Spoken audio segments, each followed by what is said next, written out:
Okay, I'd like to call this general business and finance meeting of September 9th, 2019 to order. I'd like to begin by reading a safety notice. In the event of an emergency, please evacuate council chambers to the nearest exit through the chamber doors and obey all instructions given. And if assistance is required, please see the clerk. Once you've evacuated the building, please gather in the front parking lot outside of the town hall. Also, the Town of Lincoln Committee and Council meetings are posted on our YouTube channel. I'd like to thank the public for attending the meeting this evening, and I just want to remind everyone of our rules for engagement, to please be respectful while others are speaking, and to please refrain from clapping. Delegations will have 5 minutes to speak and are asked to stay focused on the agenda item. Please remember to silence all of your cellular devices. So roll call, we have to my left our CAO Mike Kirkopoulos, we have Councillor Mike Mikulik, Mayor Sandra Easton, Councillor Greg Reimer. To my right we have Councillor John Pachariva, Councillor Tony Bernay, Councillor Diane Rajima, Councillor Adam Russell, and all staff are in attendance. We have regrets from Councillor McPherson.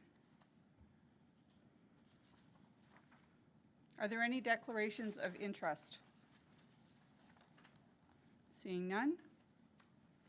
There are no statutory public meetings on the agenda. We have one presentation tonight. Megan McGlashan, Senior Research Associate from Environics Research, will provide a presentation on regional governance review. As this presentation I'm stumbling all over here. As this presentation may take longer than 10 minutes, I'd like to request that Council extend the time of the presentation. All those in favor? Thank you. First off, we'll have our CAO Mike Kirkopoulos. He will introduce the presentation.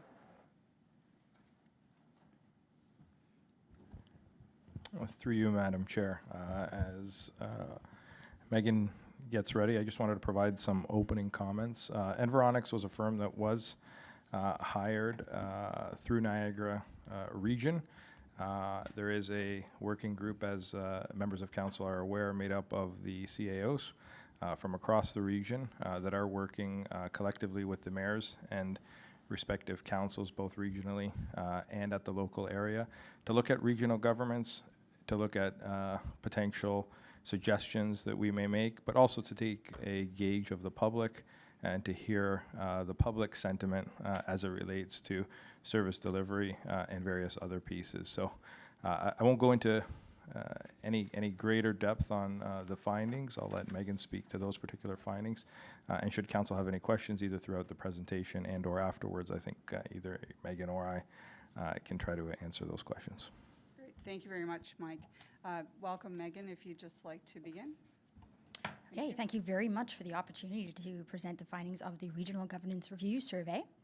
So before I get to the findings, I want to talk a little bit about governance and how governance isn't necessarily a top-of-mind topic for residents. If you were to pick up the phone and call a resident and say, what do you think about the Regional Governance Review?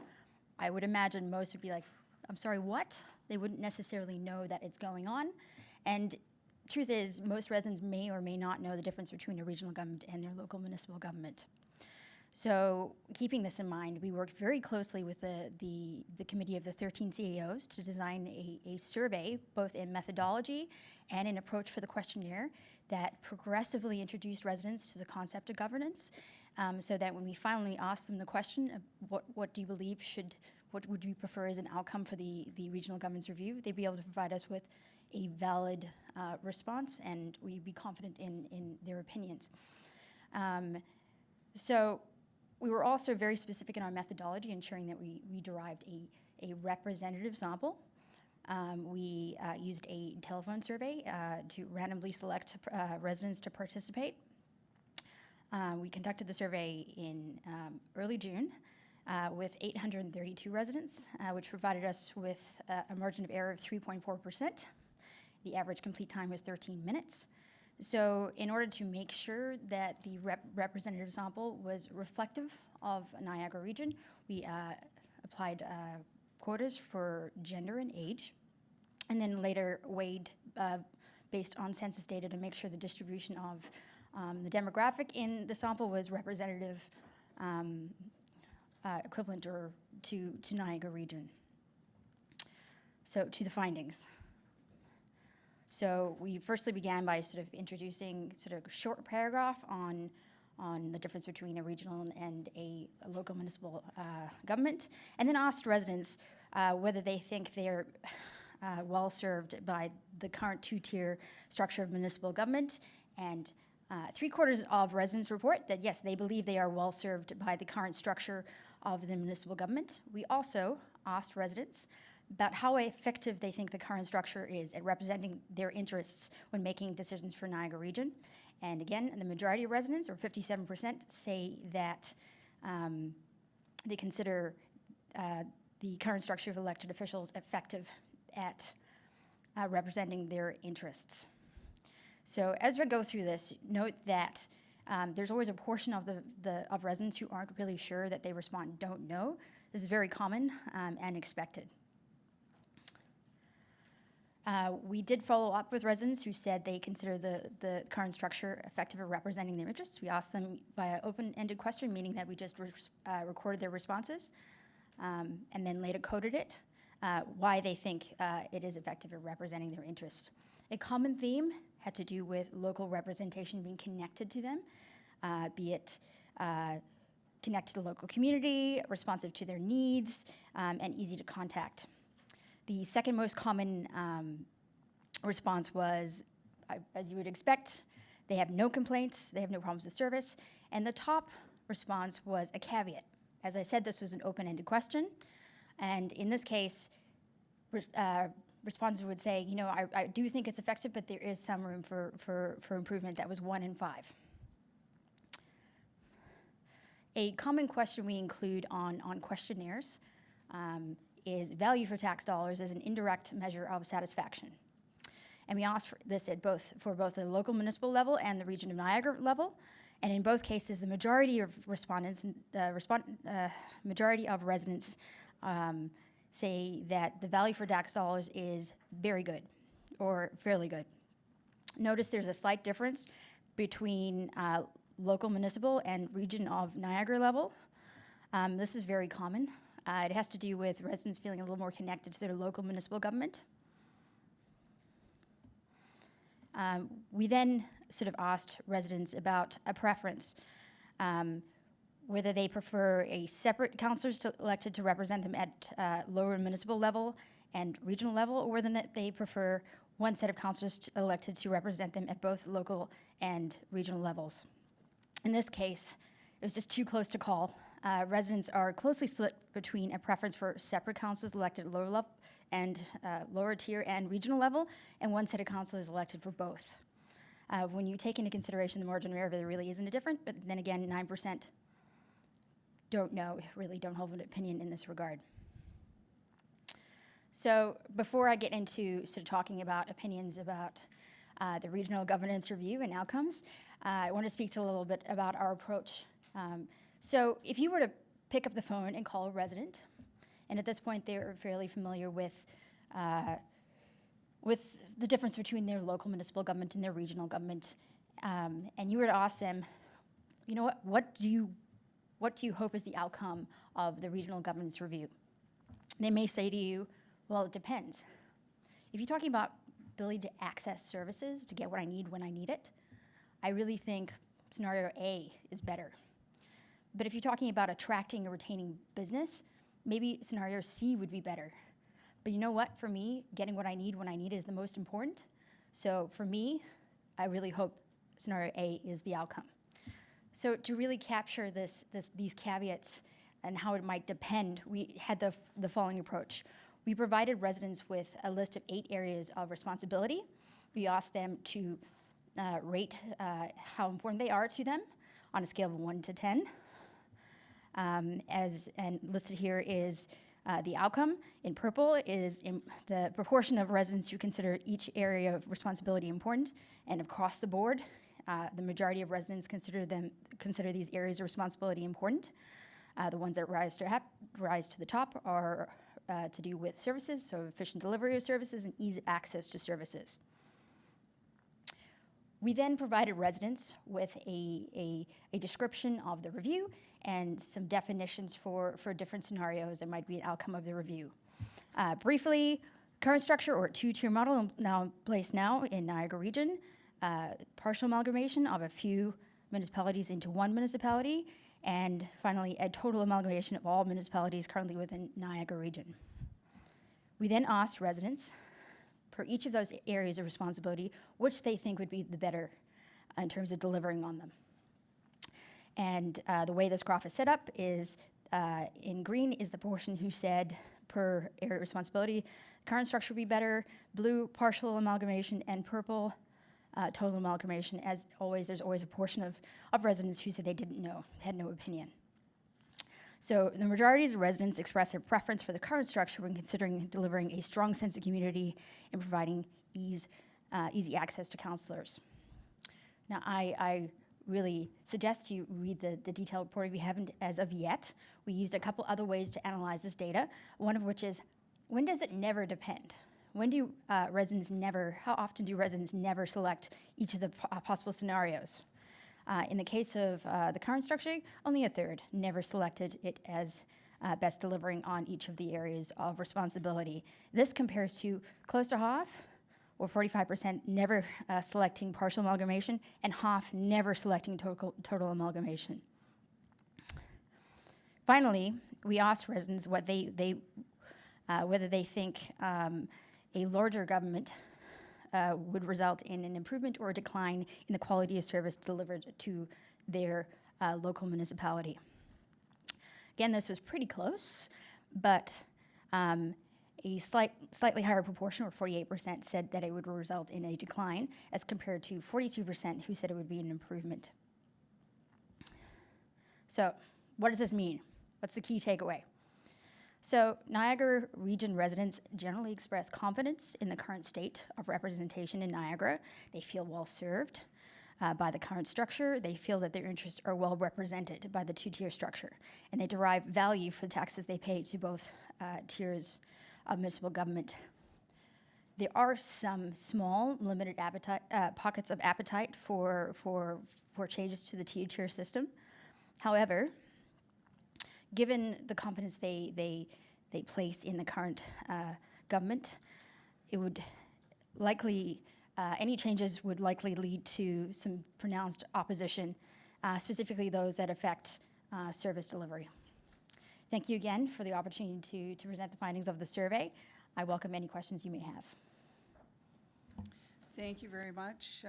I'm going to open it up to council for any questions or comments.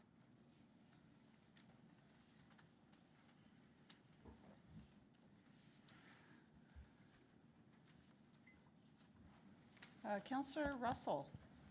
Thank you, Chair Timmers. Thank you very much for the presentation. My question is actually to the CEO. After this presentation was completed, what was the direction given?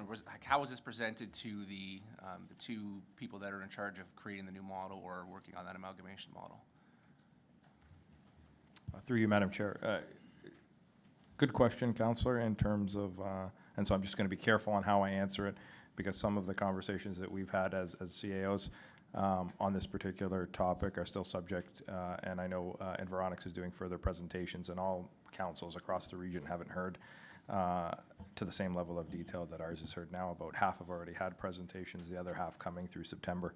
I think, you know, we took the survey, we took the data in the survey really to inform some of the next steps. What we're charged with doing now as CEOs is developing a strategy in terms of reaching out to senior levels of government to start having the conversation. I think as Megan highlighted on the various pieces, there's really three things that are, I think, under deliberation by the province. One is very specific around representation and the size of representation, and I think you've heard that reported in the past.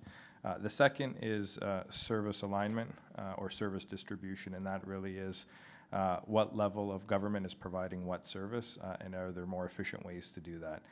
And most recently, the province did announce some modernization funding, which specifically looked at service delivery. The third category, the third bucket of things that are being explored is really around what I like to call boundary adjustment. Some people call that amalgamation.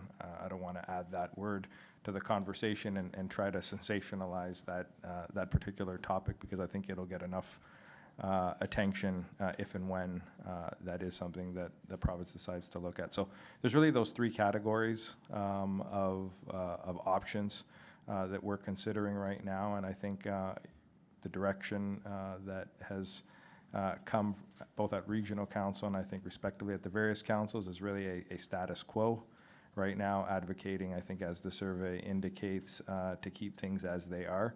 But notwithstanding that, I think there's conversations being had around service, around shared services, around how can we provide services in a more efficient way. And so I think that's definitely the next step in terms of where we're going, pending some information that we're hoping to receive following the October federal election. So into November is when we're hearing as CAOs and as a working group that we're likely to know a little bit more from the government. Okay, thank you. Thank you, Mike. Are there any other questions? Councillor Rajima. Thank you, Madam Chair, and thank you for the presentation. Can you hear me? I don't You're, think the mic's on. it's not. Mary Easton, can you, How did that happen? I don't know. But you're not, don't I you're just not shut in the mine queue, off? but your mic is on. Why don't I just shut it off Okay. so that Councillor... Thank you. Okay, let's try again here. There you Okay, go. Councillor Rajima. Thank you for the presentation. So I'm wondering about the number of people that responded and the process that you went through to get as much response as you possibly could on this survey.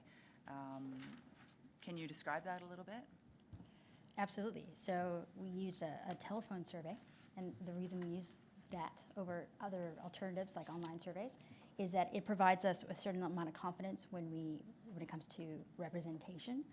So basically, it's a random digit dial. Numbers are randomly dialed within a prescribed area, and then people are asked if they want to participate. And often it takes a little bit of convincing, and that's normally how people are driven to participate in the survey. For this survey, to ensure it was representative, as I said earlier, we implemented quotas for age and gender and municipality. And the final one, which I didn't mention, which is cell phone. 25% of the sample was cell phone, because as we know, is a common trend as people are cutting the cord.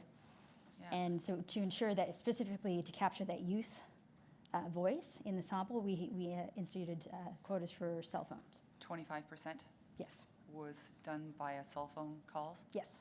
Okay, and if you don't mind further explanation or questions for that, Madam Chair, what kind of participation rate would you say that you had? Say you talked to 10 people, how many would say, yeah, sure, I'd love to talk to you about this? Oh, I'm so sorry. I don't know that off the top of my head, but I can definitely find that information for you in terms of response rate. And again, it would depend on age group. It's definitely something we see as a difference. And based on method, cell phone versus landline, we also see a difference in response rates. I can definitely find that information provided to you if you'd like it. Well, I'm curious. I would see that as an indicator of how many people in the community are aware, and if they are aware, how interested they are, if they're willing to participate or not. So if 1 out of 10 calls said, yes, I'd like to participate, then that would be indicative of something that's going on in the community. I wouldn't necessarily say that participation is indicative of awareness. Okay. We didn't ask the question, were you aware?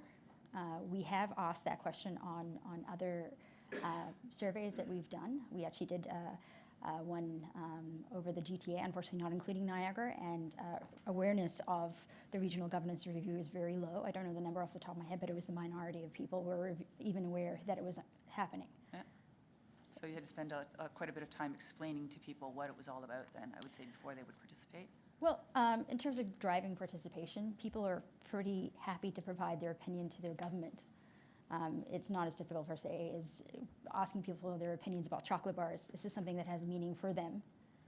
When someone reaches out with a survey and says your local government or your regional government wants to get your feedback, people are apt to participate in surveys.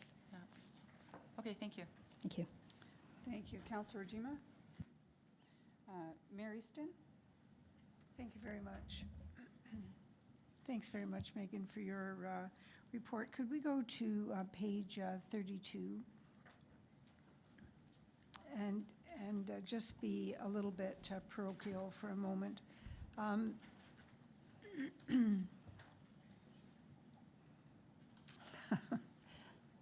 okay. Okay. Do you mind? Thank you. Service delivery is really important to this council, and we have, we've invested considerably in improving customer service.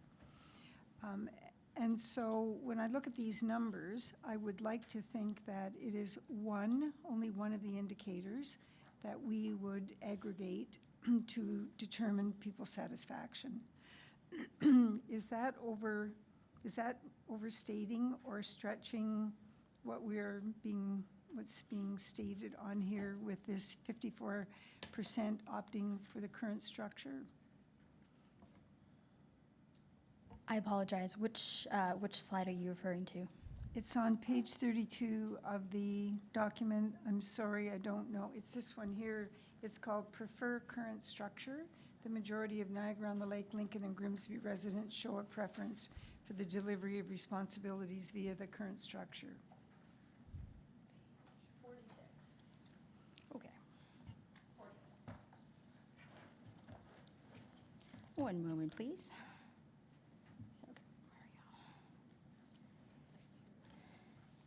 Okay, so I want to preface this on that we only talked to 57 residents in the town of Lincoln. So you got to be careful when it comes to sample sizes that small to not put too much confidence in this. So the purpose of the survey is really get a portrait of Niagara region residents and their opinions about the current structure, and then opinions about potential outcomes of the regional governance review. So this is just sort of provide you mostly with an indicator where your residents might be leaning.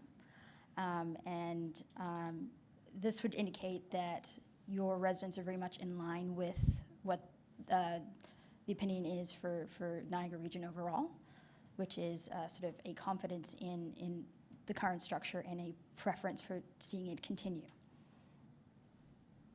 Right, so it's 54% of those who were surveyed, and that number was only 57. Correct. Okay, so so everything that you're saying here is really a generalization In what regard? in regard to the general impression that we can take away with us.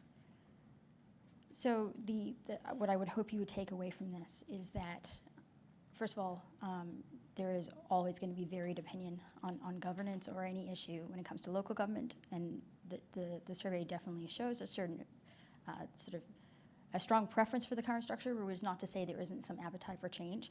And based on the confidence that residents are showing, Niagara region residents are showing for the current structure, given they think they're well served by it, they think it's effective at representing their interests.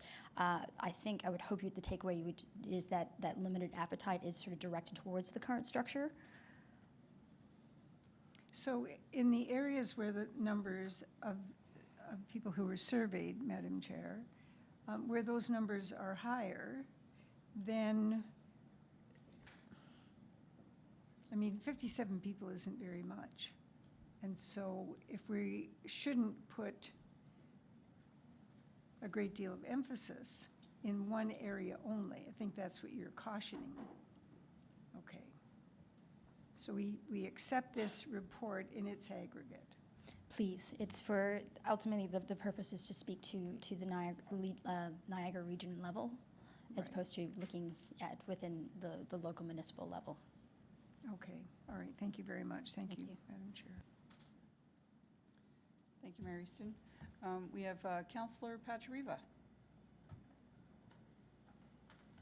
Thanks, Chair Timmers.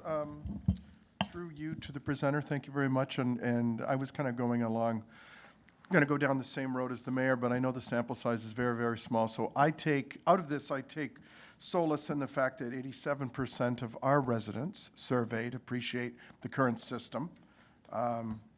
79% of them, as we're coming into budget, are getting good value for their tax dollars. But the question, though, I find a little perplexing or oxymoronish is the preference of one set of councillors. So were the residents that were surveyed then, like, so the current structure and the ease of contact of representation was high. Were they then told that one set, like, the functionality would be less? So if you have 8 councillors now, you'd probably have 2 double duty councillors. So your ease of contacting those 2 would go down, yet the preferences is up. So was that a preface of that question, that if you're opting for one set of double duties, there's going to be less of them? Just curious, because some of those questions were leading in the earlier. Let me try that again. Let me take you to that question. The one you're Page referring- 34. Where'd it go? You're referring to the introduction here. Mm-hmm. So we basically sort of introduced the current structure of Yeah. representation by saying for every municipality, tailored to each municipality, the number of regional councillors selected depends on the size of the community. Your community has X number of councillors. As a way to sort of preface them on the current structure and how they are represented. Okay. In terms of our question about what's your preference, we didn't have anything. This is the question. When you think about how you are represented at both the town and regional levels, Yeah. which scenario would you prefer? Okay. That's it. And we provided those 2 options. Okay, because like, see, that's, like, the perception would be, okay, you're going to have 8 double-duty councillors, and that wouldn't be the case, right? So this whole governance review is about getting a smaller set of governments. So, like, we've got 1 regional councillor and the mayor. So in essence, you would be represented by 2, theoretically, going forward. So, this indicates that there's a split at Niagara region level in terms of what their preference is. Right. 1 set or 2 sets.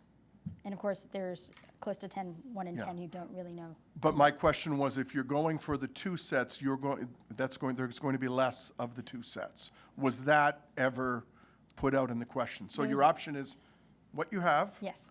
or double duties, and there's going to be less of them. We never stated there'd be less. Okay, because There- Yeah. that's going to be the case, Okay. right? So, okay, thank you. Thank you, Councillor Pachariva. Next, we have Councillor Mikulik. Thank you, Chair Timmers, through you to the presenter. I'm going to continue on a little bit with Councillor Rengiema's comments with regards to how these surveys are conducted. I know myself, I have a cellular phone, but I don't know, I'm not sure how a firm such as Environics would be able to decipher where I live, or if I live in Thorold, if I live in Welland, if I live in St. Catharines for that matter. So I'm pleased with the results that we're doing as a council and as a town, because it appears it's the over 55 demographic that, they're probably the toughest customers we have as far as trying to please. And they appear to be pretty happy, but I'm concerned about the snapshot that we're receiving from the younger crowd, or perhaps the new people moving to town, when we're not able to really gauge their opinion accurately. Is there, moving forward with these telephone polls, is there any consideration to perhaps working with the municipalities or with those charging yourselves to conduct these polls to perhaps get a better idea of these cellular customers, with regards to these telephone poles, to find out who it is that lives in our town that have cellular phones? So what really sort of presents a bit of a challenge is that cell phone sample. You have caller ID on your cell phone. You don't necessarily have that on your landline, so it's harder to get people to pick up. And I will admit, this particular project, this survey, was a bit more of a challenge in that we do it based on FSA. It's normally how we target people. And in this area, there are only so many FSAs, and so we, as I said, implemented quotas by municipality, and we did have some challenges meeting quotas in certain areas. It meant that we would upfront ask people, where do you live? And if we'd achieved enough respondents for that area, based on their age and their gender, we then say thank you so much for your time, and then go searching for the harder to find respondents. In that case, youth, like anyone under the age of 34, is much harder to get. It's an ongoing challenge in our industry, and which is why we implement best practices like 25% cell phone sample, because we know that those who are younger are less likely to have landlines. And to get their voice and get it representative, make sure it's representative, we do implement quotas for cell phone. I'm so sorry, what was your last aspect of your question? No, just through you, just moving forward Yes. with regards to these future studies or future telephone poles, is there any possibility to work with the municipalities or with the region or with those charging you to conduct these surveys to perhaps harvest a potential pool of residents where the cellular phone numbers are known? That way you could perhaps get a better snapshot of that crowd, that demographic. So yes, that's definitely something that I don't know of a municipality that's necessarily keeping in mind it's very expensive to do cell phone research in terms of creating a data bank of residents who have cell phones. That is a doable project, definitely. But in terms of being cost effective, may not be cost effective at getting their sort of developing a sort of a data set of younger residents. Okay, that's all, thank you. Thank you, Councillor Mikulik. So I'm seeing no other councillors in the queue. Thank you very much, Megan. Thank you. I had some questions around the cell phone as well, because, so many people are disconnecting from a landline. Very few people I know even have a landline. So that was kind of going through my mind when I was reading through it and thinking about the cell phone usage. But the key findings are really where my mind went and what kind of stuck with me. And it seems that generally there's a confidence in the state that we're in right now. So, and the way that we are governing at this moment, and very low appetite for maybe some small changes. I don't know, that's kind of what I took away from it. So I was kind of pleased to see some of the results that this showed, and thank you very much.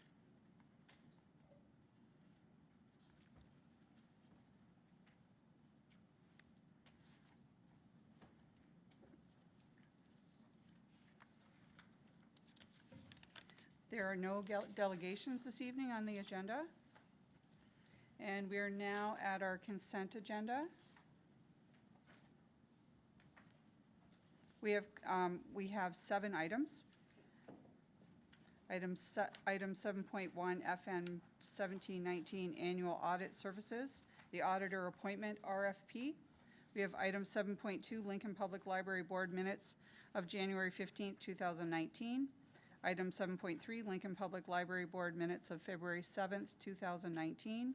Item 7.4, Lincoln Public Library Board Minutes of February 21st, 2019. We have item 7.5, Lincoln Public Library Board Minutes of March 19th, 2019. And item 7.6, Lincoln Public Library Board Minutes of April 16th, 2019. Would any member like to remove any of the items from the consent agenda to discuss? Mayor Easton? Thank you very much, Madam Chair. I'd like to remove 7.1, and I would like to make a general comment regarding the balance. Okay, thank you. Madam Chair? Yes? Under the annual audit service, I was pleased to see that the RFP was issued on this. It had been some time. I have a question that we can certainly bring forward at another time regarding the way the audit is presented. We do not have an executive committee here at the town.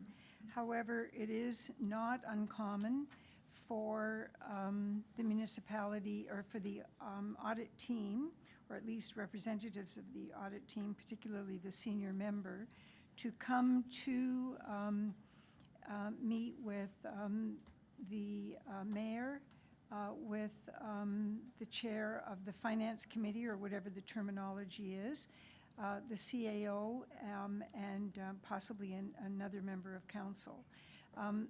We don't have a mechanism for that, a formal mechanism here.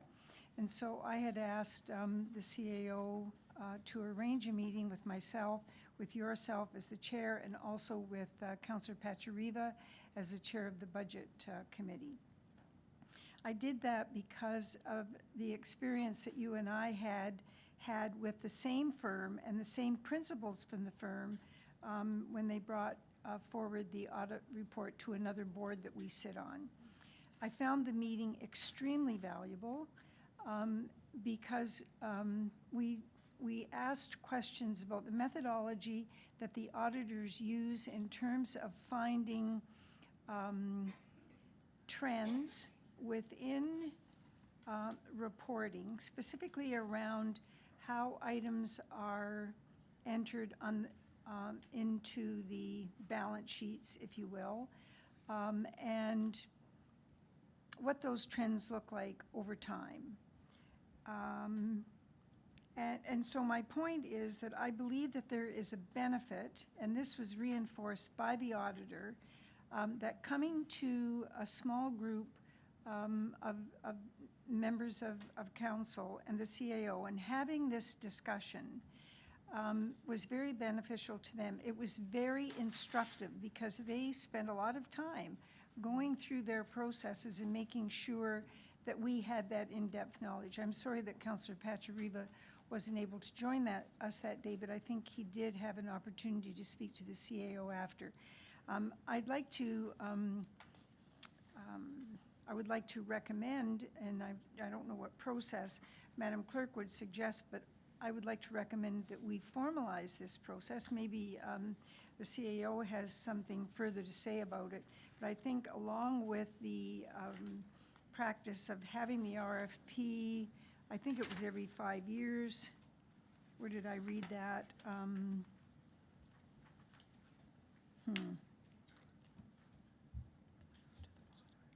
I thought I saw something for five years on this.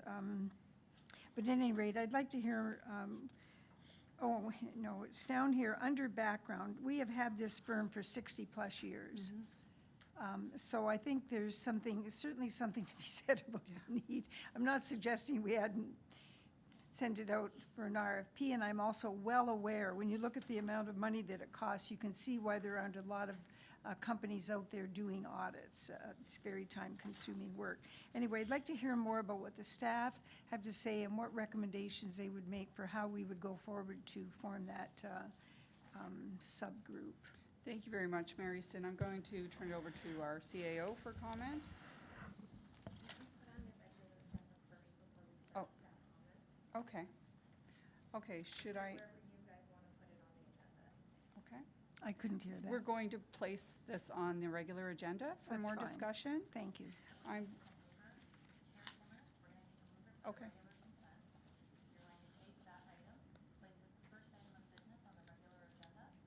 Okay. Okay. Okay, thank you, Madam Clerk. Okay, so I've read the other items that are on the consent I have- agenda. Madam Chair, I have one comment. Okay, go ahead. Madam Chair, in reading the minutes of the library board, I noted that there was a reference made to It was a very informal comment that I think was made at a meeting about how documentation should be done, or how, I think it was around the process around in-camera. And I would suggest that the library board consult with the clerk's office to establish the appropriate way to do this, because I felt that the answer that was given informally by someone obviously that didn't have the clerk's background may have not been 100% accurate, not through any intention, but I think that these are some of the ways that we help agencies, boards, and commissions perform better, and I would just like some attention paid to that. Okay, Madam Clerk, how do we proceed with that? So that's fine. The clerk's department will talk to the library board about that Okay. comment, but that's just a comment, so we will discuss with the library board. Okay, very good. Thank you. Thank you, Mary Easton. I have, Mary Easton, are you finished? You can turn off your mic. Councillor Rajima, did you have comment or question? You have, yes? Okay. Councillor Rajima? I also, my comment is general to the items 7.2 to 7.6. I don't know if you want me to address that now or speak about it later under councillor or committee remarks. I'm not sure how we're supposed to deal with that. We're not pulling it out of the consent agenda. Can I make the comment? Okay, Okay. thank you. All right, Okay. thank you. So my comment is, in the past, we've had discussions about the timing of the minutes of the library board getting to council. So I believe these minutes, starting in January of 2019, all the way to April. So I'm wondering why it's taken so long for the minutes to get to us. I'm going to call, we also had that question and discussion as well, so. Ms. Through you, McKay, Chair. if you could answer. So for the library board, we did just get a new CEO and a whole new board, and they've just started kind of rolling. And so now we're getting all their library board minutes together and bringing them forward to this. Going forward from here, they're going to be coming once every month as they're approved. So this is just the lump sum now that the board has started. Okay, I'm still struggling with why we couldn't have received the minutes month by month in the past. I don't know if you have that answer, but that's a lot of time to go by without one set of minutes. Last month, you did receive minutes from the May 23rd library board meeting. Yeah, okay. So, sorry, again, through you, Madam Chair, if I can ask a little more clarification, she's busy.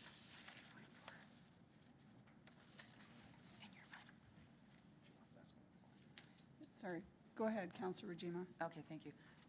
So I'm still not clear, I don't know whether you've gotten an answer, why the January to the April minutes weren't submitted month by month. Again, you probably don't have that answer, but maybe you asked, maybe you didn't. So through you, Madam Chair, through to the Councillor Rajima, we had asked and inquired. We were late receiving the minutes, but we can go back and further clarify with the CEO. Yeah, this has been a struggle for a while, off and on over the last term and a half. So this is a new process to include them in the committee agendas. We never used to do that before. So we've never brought it forward in committee agendas, but in doing so now, it just provides further accountability, transparency, and we do have councillors sitting on the board.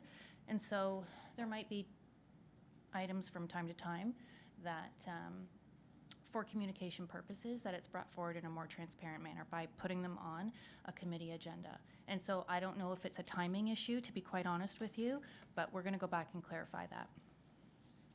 Okay, another question, Madam Chair? Okay, go ahead. For the clarification, we've always received the minutes through an agenda, but this is, yeah, we have, but this is the first time that we waited for months for them. And I'm still not clear as to why we haven't, but if you're saying that we're being told that we're going to receive them on a month-to-month basis in the future, I'm happy to hear that. Okay, thank you, Councillor Rajima. Okay. Can you turn your mic off, please?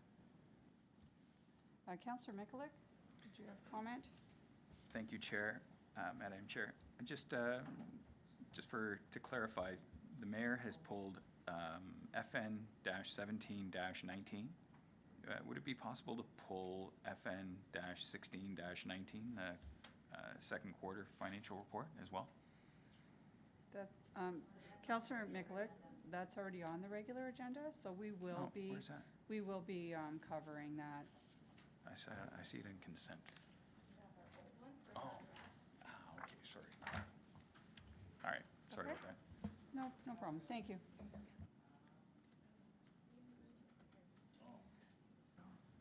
Okay, we have Mayor Easton next. Oh, Madam Chair, I just want to go back to Councillor Renjima's comments. We've had as we evolve as a council, I would like to suggest that the staff, and I would just like to do this under direction, that the staff look at the way we handle information from all of our agencies, boards, and commissions, not just the library, because, including how their budgets come forward. Because when you look at the rules and regulations in regard to how ABCs function, particularly when they have their own acts, there is a line where we only can comment on the bottom line.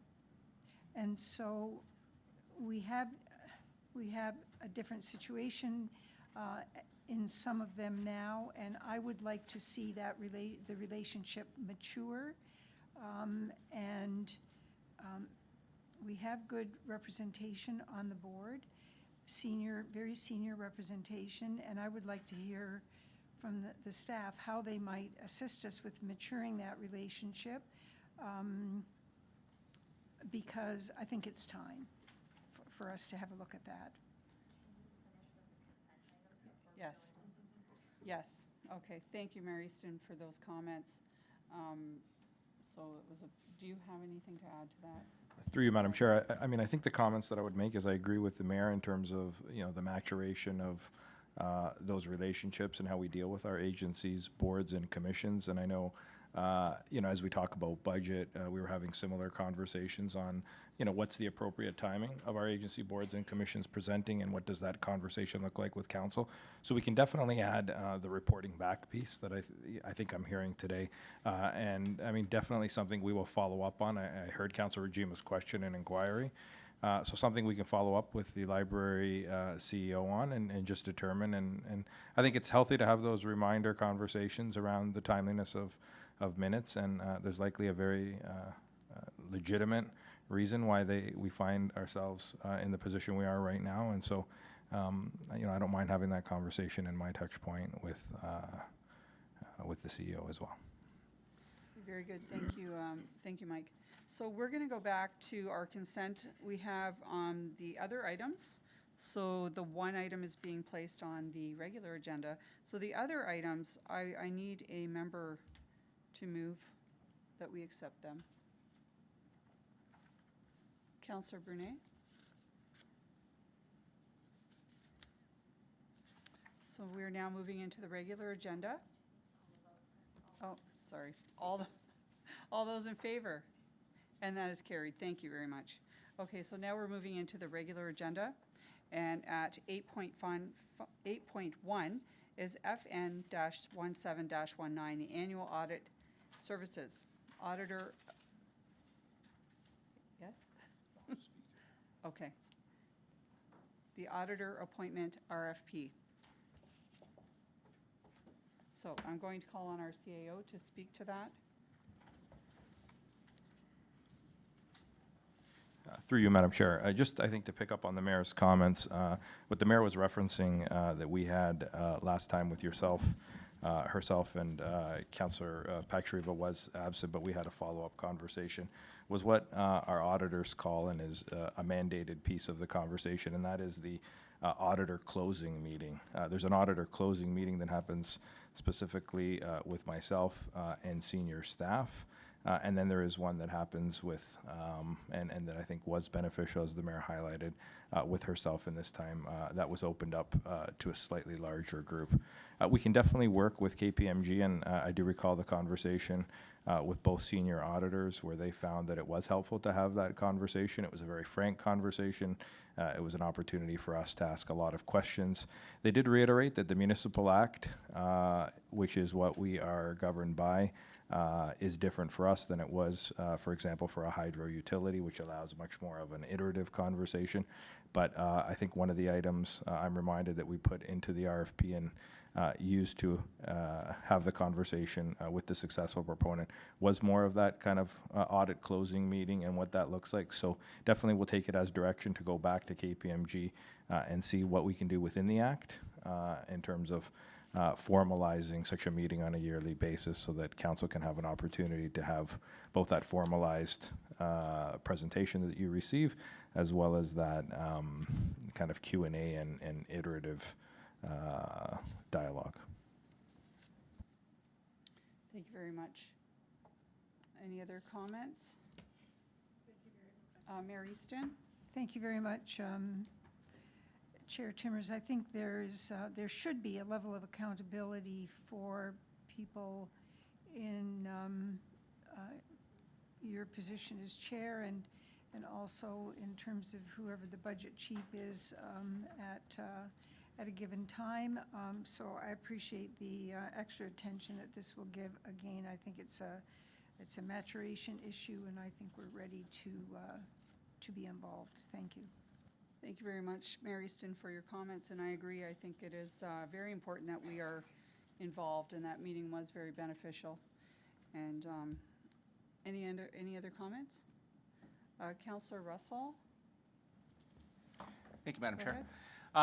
Just in reference to that meeting, I think it would be in the best interests of continuity to include the vice chairs of those committees as well, just so that we're not at a point next year when we do a transition of vice chair to chair, that we have some catch up to do.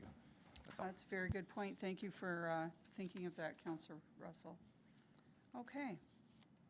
So we are now considering item 8.2.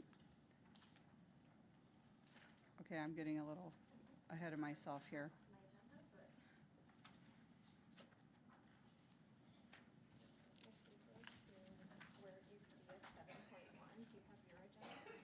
No. Nope, you're on FN 16, Q2 financial report. It's 8 point, what is it though? Don't worry about that. Okay, all right, thank you.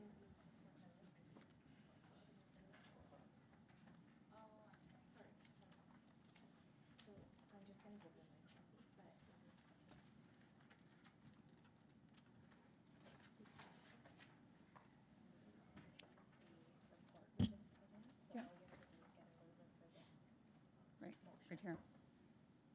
Okay. Okay. Sorry for the confusion here. So I now need a mover for the motion FN-1719, Annual Audit Services, the Auditor Appointment RFP. Councillor Russell, all those in favor? And that is carried. Thank you. Next on our regular agenda, we're now considering FN 1619 Q2 Financial Report. Do we have any questions or comments regarding this report? Councillor Mikulik? Thank you, Madam Chair. Just through you, and probably best to the CAO. With regards to the equipment, vehicles, and technology, and it says that one reason we're seeing a trend upward is that the town outsources repairs due to insufficient in-house resources to maintain. Has there, in the past, has there ever been any thought to hire our own fleet manager or our own fleet repair mechanic that could possibly do some welding, some repairs to lawnmowers, without knowing the size of our fleet, whether we can sustain that sort of a thing? You know, coming from the trade, that's what I know there's cost savings to being able to do your own work, but through you. Okay, thank you. Through to our CAO, I think you have comment? Yes, I Thank do. you. Through you, Madam Chair, to the councillor. And I know I see a couple of councillors nodding. This actually was something that has been brought up, I want to say, probably last year, if not previous to that. It is something in terms of a business case that, definitely we want to look at. I think there's absolutely an opportunity. I think we should always be looking at how we source out both internally and externally our services, and that whole service provision piece of it. So definitely something that we will be looking at. I know we've had some change in that particular department with Mr. Tasker coming on as the manager. Fleet was something that didn't have a lot of focus in the past.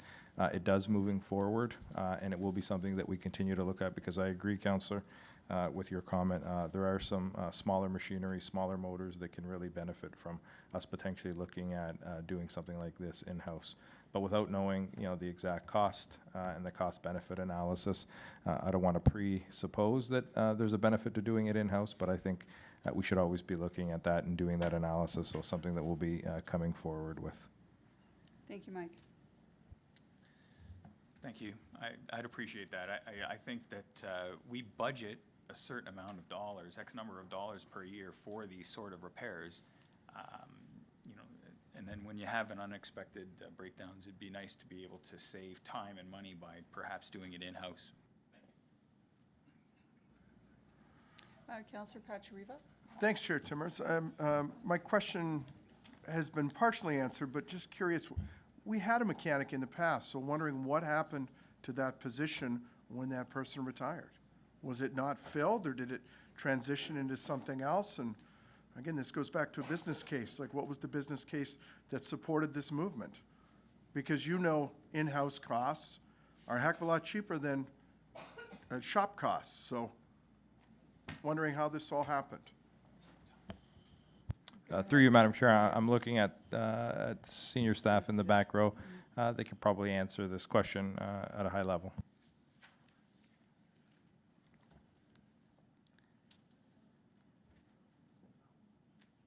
That one? Okay. Thank you. Through you, Madam Chair. We do actually have a mechanic. He has not retired. It is just due to the expansion of our fleet and due to the expansion of the demand, I guess, that has caused us to outsource some of the work. This is, Dave has been, the Director of Public Works, has been building a business case for this to add to the fleet, and we're hoping that we're going to be having a little bit more analysis this year so that we can be successful on that. But we do actually have a mechanic, and we have one of the roads folk that are helping him as well. Great, thank you very much for the clarification. Okay, so I'm going to go next to Councillor Rajima. Thank you, Madam Chair. My question is on page 2, or page 81 of the agenda, regarding the administrative category. And in that paragraph, it says that our insurance is fully paid at the beginning of the year. And that reminded me of a question that I had earlier on, and I'm not sure whether the answer is available at this point, but it may be something that we can get an answer to during our upcoming budget discussions. And I think that we were told that we're covered for $50 million liability insurance. And my question was, how does that compare to other municipalities? Do we need that extent of insurance? And I think the consultant at the time, their response was that some municipality, that we're probably the exception. Maybe there may be 2 municipalities that are in Niagara, I believe that was their response at the time, that are covered for that much insurance. And again, my question is that necessary, and is there savings to be had for our annual costs? Okay, thank you, Councillor Rajima. I'm going to, I see Terry nodding in the back there, so I'll turn it over to you, Terry. So through the chair, I do remember that conversation, and we're actually in discussion right now with our insurance company to do our renewal for 2020. And I brought that up with her, and she is gonna take it into consideration and put together a little bit of a business case, and then we can bring it back to you to discuss it. With the renewal, if there is savings to be had, then we'll come back sooner. And they have offered that they can come to council at some point in time as well to answer any questions you guys have about insurance. So it would just be a matter of scheduling for that one. I turned my mic off on state, but I'd like to ask a clarification question. Is it possible to turn that on? We'll have to, Counselor Reimer will have to come out of the queue. No, they bumped out. It's okay. They bumped out for her. Okay, thank you. There you go. So my clarification question is, will we be seeing that as part of the budget discussions for 2020? Yes. Okay, thank you. Thank you, Madam Okay, Chair. thank you. Okay. Counselor Pachariva. Thank you, Chair Timmers, through you. And I forgot to throw a positive there to my other question is I would like to compliment staff on the establishment of the Winter Maintenance Reserve. Thank you very much. Counselor Reimer. Thank you, Chair Timmers. Just a question to staff regarding the municipal disaster recovery assistance from the province. It states here that the province will provide 75% of the cost sharing for $433,000 of eligible expenditures. What's the total expenditure? If they're just eligible, like, do we have a total what that cost us yet, or is that it? Terry, go ahead, please. So through the chair, the current estimate that we've submitted to the province is 1.4 million. But the 433, there's a little bit of a complex calculation. That's 3% of our own use taxation. They'll only cover 75% of that. But then between the 400,000 and the 1.4 million, they'll cover 95% of those costs. Okay, So. all right. That's great, thanks very much. Thank you, Counselor Reimer. Seeing no other questions, I have a motion that we receive as information report FN 1619, 2019 Quarter 2 Financial Report. Approve the establishment of a winter maintenance reserve to be used for budget pressures caused by snow and wet weather conditions. And approve the transfer of $75,000 from the tax rate stabilization reserve to the newly established winter maintenance reserve. I'll require a mover. Councillor Pachariva. All those in favor? Those opposed? And that is carried. Thank you. We are now considering item 8.3, LS 1319, civil marriage solemnization. Is there anyone that's going to speak to that? Of course. Madam Clerk?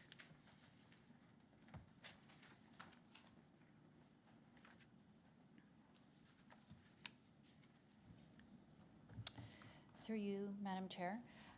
So we are putting forward a report tonight to opt in to be the municipality that offers marriage services to the public. And it has been delegated by the province to clerks in Ontario to provide this service. So tonight before you is reasons to opt in, as well as a draft bylaw and explaining the process for that. Thank you very much. Madam Clerk, are there any questions from council? Oh, we have Councillor Pachariva. Thank you, Chair Timmers. Through you to our clerk, Mrs. Kirkolos.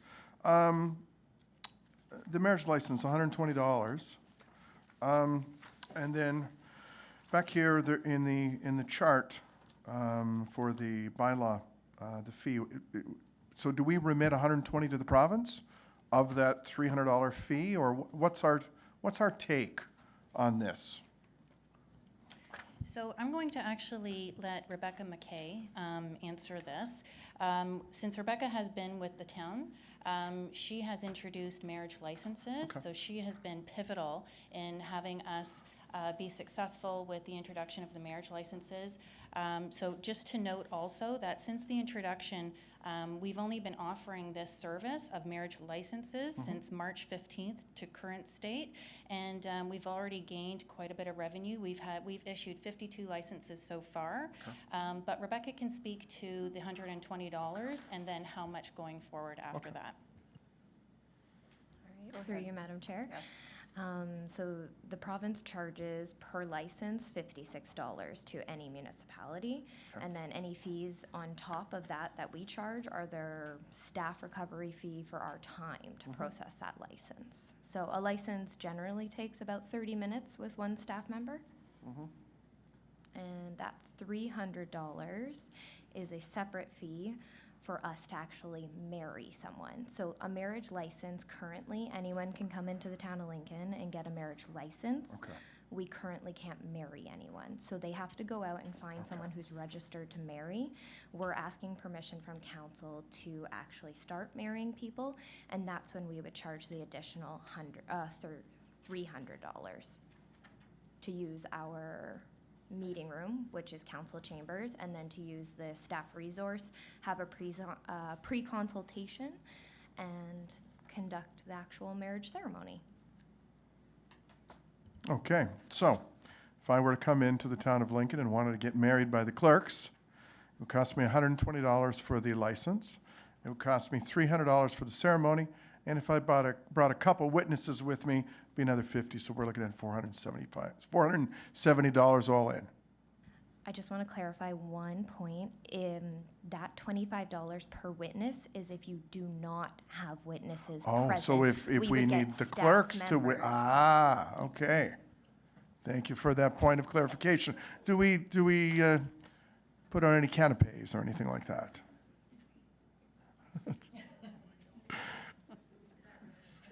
I couldn't resist. So, good value. We hear our CAO constantly telling us we don't have a expense problem, we have a revenue problem, so kudos for generating some revenue and getting some people in the town and the surrounding areas married. Thank you, Councillor. Through the chair, I just have one more comment to make. In the town of Lincoln, since we've started doing marriage licensing, we've actually been drawing in from local municipalities and from greater areas. So the farthest distance we've received marriage licensing so far is Australia. So, and then we do also have a few couples who come in from Toronto, and they say it's a fun day for them to come get a marriage license and then go to wineries in the area. So that's kind of the feedback we've been getting so far on marriage licensing, and we would like to see that continue. Can I say something? Go ahead. So through to the chair, I just wanted to say this has been a great achievement for the clerk's department and for the municipality in itself. And this wouldn't have been possible without Rebecca's knowledge. And so I just really want to give her thanks because this is where this is coming from. But I do want to say that we've been asked several times with people at the counter getting a marriage license if they can get married here. And so there is that ask and there is that need. It's also a cost-effective way for people. Nobody wants to spend $40,000 on a wedding these days, and so this is very cost-effective. And I think it's a great way to introduce people to council chambers. And we've also gone out and seen how other municipalities are doing it, specifically at the City of Mississauga, and they have a wonderful setup. Rebecca's done a lot of research on pricing, what you see here, and so we are slightly cheaper than others to make it more viable for people to come here. Well, I think this is great. When I heard it, I was quite surprised by it, and then when I thought about it, it made sense. And I think it's great moving forward. Rebecca, if you had any inquiries for a full wedding at this point? Currently, through you, Madam Chair, I actually have a couple right now who's waiting for the decision of council tonight, and I'm supposed to call them first thing in the morning. They want to be the first couple married at the town of Lincoln. That's very interesting. I almost feel like I want to come and watch. Maybe we could be witnesses if you need witnesses. Through you, Madam Chair, do you know what? I actually think this couple would be open to that, and to have a formal photo done, but to be honest with you, they're pretty excited, and you know, like Rebecca said, we will call them once this is approved by council formally, but yeah, I mean, I think that you'll see a lot more of interest come through, but I think for the first one, I think the couple would be very much open to it. Wow. Just, Rebecca, are they local in the town of Lincoln? Through you, Madam Chair, yes, both member partners in this relationship are both born and raised in town of Lincoln. But so. you could marry people outside of Lincoln here as well. So yeah, for marriage licensing, anybody can get married in any province in Canada or anywhere around the world. It's just if you get a marriage license in Ontario, you have to get married in Ontario. So the license you get beforehand goes with the actual ceremony, the actual official solemnization. So That's great. if you're getting married in Alberta, you need an Alberta license. Very good. Thank you so much. I'd love to know what the laughter is happening in the back row. We've got witnesses wanting to step up, I think. So I have Councillor Mikulik with comment or question. Thank you, Madam Chair. Just through you to perhaps Rebecca or Julie. Weddings are a happy time. They're fantastic. And in an effort to generate income, what's the process with regards to the unfortunate circumstance of a divorce? Is that something we can look at offering service to, just in case, you know, a wedding doesn't, you know, is that Very- something that, that's a little is more it, I don't know, complicated, I think. without having gone through it, I don't know the process. I don't know the process. Through you, Madam Chair. Currently, the town of Lincoln does not do any kind of divorce services. They're all held in a court service. So the local court areas that you can go to are St. Catharines, Hamilton's pretty close. I think there might be one in Welland as Okay. well. But you do have to go through a provincial court office for a divorce.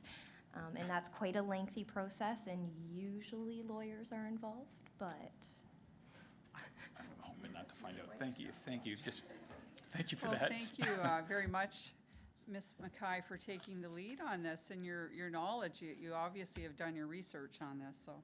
I have no other questions, so I've got a motion. Oh, I'm sorry, I don't see you on the queue, Diane. You're not on the queue.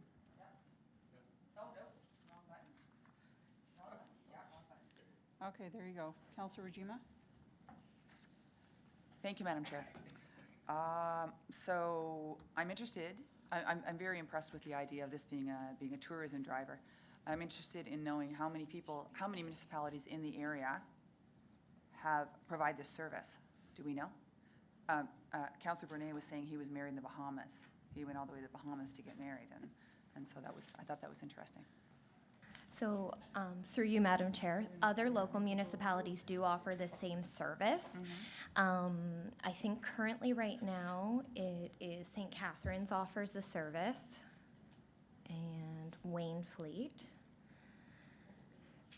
Grimsby used to offer it. They're in the middle of a changeover right now. We've had a lot of draw from Grimsby right now. Just they had a hold on marriage licensing just with the changeover of their town clerk. Pelham does marriage licensing, Welland does marriage licensing, Niagara Falls, Niagara-on-the-Lake. So a lot of the local municipalities do them. Hamilton does not. So that's another option for us as well. For if people want to come out to Lincoln to get married at a town hall. We are trying to be competitive with the pricing with what other local areas are charging to try to draw even from other municipalities. And one more question, Madam Chair, if you don't mind. This would be, or as a comment, this would be interesting information to share with the Twenty Valley Tourism Association and the Chamber to let them know that they can let wineries know and other event facilities that you can come to Lincoln, you can get married here, and you can have a celebration here, you can do everything here in the town of Lincoln. Thank you. I think that's a great idea, Madam Chair, and we can definitely let them know. All right, thanks. Thank you. Good comment. Okay, I have a motion. A council received for information report LS 1319, civil marriage solemnization. Council for the town of Lincoln opt-in accordance with regulation 285-04, made under the Marriage Act to authorize the clerk and designates to perform civil marriages, and that the council for the town of Lincoln provide authority to the town clerk and designates to solemnize marriages for the municipality, as presented in the bylaw attached hereto as Appendix A, and that the proposed fees and charges amendment to bylaw 2019-04, attached hereto as Appendix B, be approved. I require a mover. Councillor Russell? All those in favor? All those opposed? And that is carried. Thank you, everyone. Well, that was a happy motion. Everyone liked that one. So moving on, we are now considering item LS-14-19, Employee Code of Conduct Policy and Whistleblowing Update Report.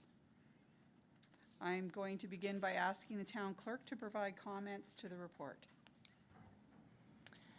Thank you, Madam Chair, through you. So this was a direction from Council in July of this year to report back on future opportunities to include a process for whistleblowing to protect the public interest, protect the informant from any wrongdoing. And therefore, staff undertook research on best practices and for similar whistleblower protection programs. The town already has policies in place that are specific to behavior and actions, and therefore the Employee Code of Conduct was used to include this provision. This Employee Code of Conduct was approved by Council in July 2007 and has since been revised on other occasions. I've circulated to Council earlier today the original version of the policy that was adopted. Tonight before you is my amendment to the whistleblower section and the process by which a complaint referring to whistleblowing would be handled. And so I'd be happy to answer any kind of questions. Okay, thank you. Questions? I have Mayor Easton. Thank you very much, Mayor Timmers, or Councillor Timmers. I'm very pleased to see this come forward. I think that Lincoln is one of the few municipalities that has decided to incorporate this as part of their policy structure. And this discussion certainly was very evident during the last election. And it's another way in which we can legislatively ensure that we're serving the public by being accountable and transparent and responsible with their trust, not only with council, but also with staff. And I certainly endorse the addition of the provision for whistleblowing in our Employee Code of Conduct. And I think the way the staff have, if we could use the word, married the two, that it takes that code of conduct and uses the strength of it to add other very relevant and important policies such as this. This policy, as it's been brought forward, applies to staff, and so I was interested to know, and I sought clarification on whether or not council was included in this. And I had two reasons for doing this. We have an integrity commissioner as councillors, and we have our own policies that apply that are very stringent. So I did ask the question, and I was advised that there is a direct alignment to council, which I'm pleased to see, that particular step being taken by staff. I think it's very important for these policies to be separated out so that that they be aligned, but that council has their own policy and staff have their own policy. I've certainly had the experience of when that is not the case, there tends to be confusion, mostly on the side of council, about whether or not they are part of the policy. So that's not going to be the case here, and I'm very pleased about that. Now, there are a number of policies that are attached to this under ADPO LO1. And these have all been revised, but these policies have not come to council for review. And so I also asked the advice of clerks and also the CAO. Madam Clerk advised me that it was appropriate, because these had not been already approved by council, that we should do that. And I would like to see that done at a later date in the next cycle, so that we have an opportunity to review them. And I would also strongly suggest, as we have asked before, the originals were from July 2007, that they should be structured so that we know what the current is and what the new is, because in that way, council will be fully informed when it comes to making a decision.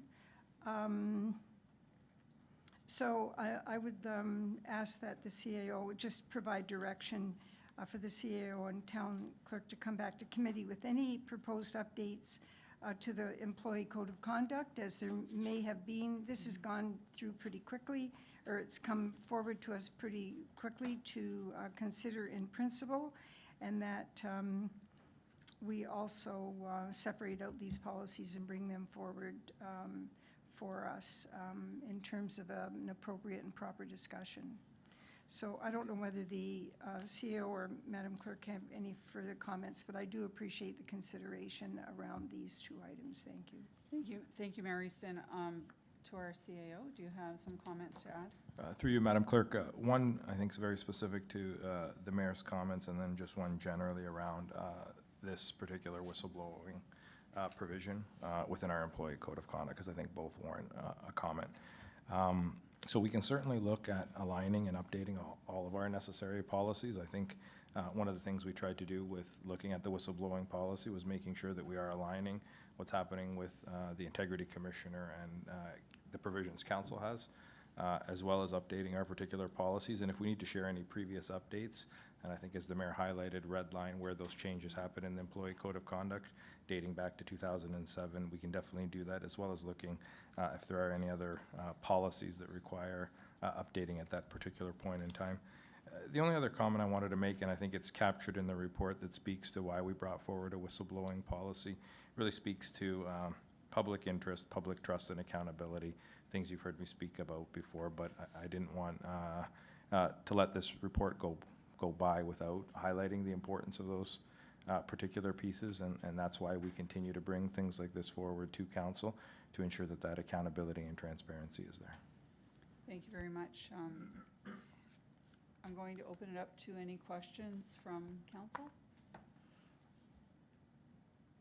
Seeing none. So Mary's- Madam oh, Chair, I just want to make one comment, because I Okay, want go to ahead. make the clarification. So as we vote on this tonight, what we are voting on is the whistleblowing policy Yes. in principle, separate from the admin policies that need to be brought to council. And I just want to make sure that we all understand that. Okay, do we need to make any changes to this motion at this point, Madam Clerk? Through you, Madam Chair. No, that will be a staff direction taken to the CAO and the town clerk to move through. So we will take that staff direction, and we'll take that back, and we'll come back at Okay. another time. So everyone is clear on what the motion is and what we're voting on? Okay. Okay, thank you, Mary Stin. Thank you. Seeing no other comments, I'm going to read the motion. The council received for information report LS-14-19, Employee Code of Conduct Policy and Whistleblowing Update. And the council approved the Employee Code of Conduct Policy attached hereto as Appendix A, and be implemented as amended. Okay, I need a mover for this motion. Councillor Reimer. All those in favor? Those opposed? And that is carried.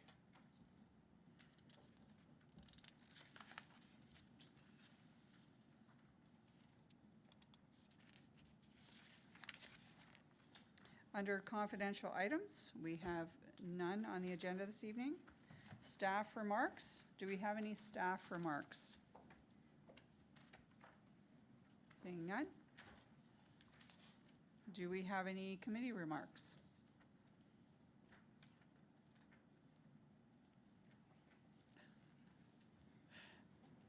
My apologies, Councillor Regima, I missed you there. Go ahead. Thank you, Chair Timmers. My question is about the status of the negotiations with DSBN for BDSS. I'm wondering when we're going to be hearing back about that, through you, Madam Chair. Through you, Madam Chair. We will be coming back hopefully in the coming month or two. Thank you. Thank you, Mike. Thank you. Good. Okay. Anyone else? Any other committee remarks? Seeing none. There being no further business, I call this meeting adjourned.